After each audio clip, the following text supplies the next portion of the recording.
Faro Lenses is the official equipment sponsor for 105 Conversations. This is Jeff Kell with 105 Conversations, and we're doing another Espresso Shot today. Can you tell me who you are and why you're here? I'm John Mackey, and I just did a talk on conscious capitalism at South by Southwest. Can you tell me a little about Whole Foods and how you got your start and how you got to where you are? How I got my start. I started Whole Foods back in a smaller store called Saferway in 1978. We relocated and changed the name to Whole Foods Market in 1980. Raised $45,000 in capital from friends and family, and we got going. If you could solve education in 3 steps, how would you do it? Oh, well, education's, the solution's obvious. Doing it's difficult. We won't have change in education until we have competition in education. Until it's basically until the government stops controlling it. We have a massive governmental bureaucracy that has been captured by special interests, primarily teachers' unions, and we don't have innovation, we don't have entrepreneurship, we don't have creativity. So we have to bring market competition into education. Milton Friedman's idea of vouchers is one solution, but anything that gives people more choice and allows entrepreneurs to create is probably the best solution. From an entrepreneurial perspective, what would you tell my generation beyond? I'm 25 myself, but what would you tell someone born 20 years from now? What do they have to look forward to? Well,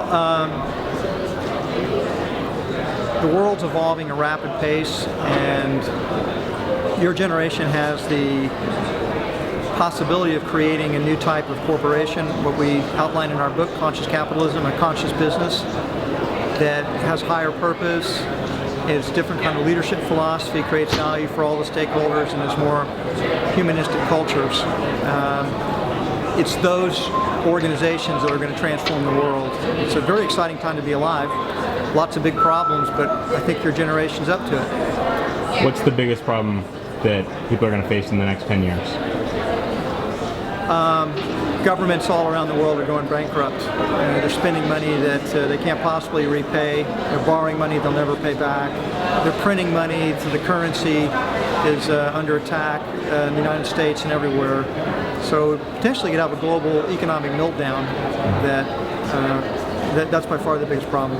Is there any solution for that you can see that's readily obvious? Government needs to stop spending the money it doesn't have.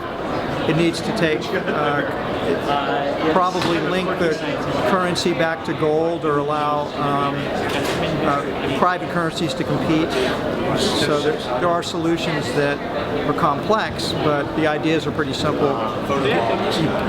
You've got to move away from a fiat currency, and you've got to have the government find a way to balance its budget without raising taxes, and that means cutting spending. If you could tweet one piece of advice to my generation, it's just 140 characters, what would you say? Follow your heart. Okay, in terms of entrepreneurship, Whole Foods is a big deal. I shop at Whole Foods, a lot of people shop at Whole Foods. What would you tell my generation about getting to that place?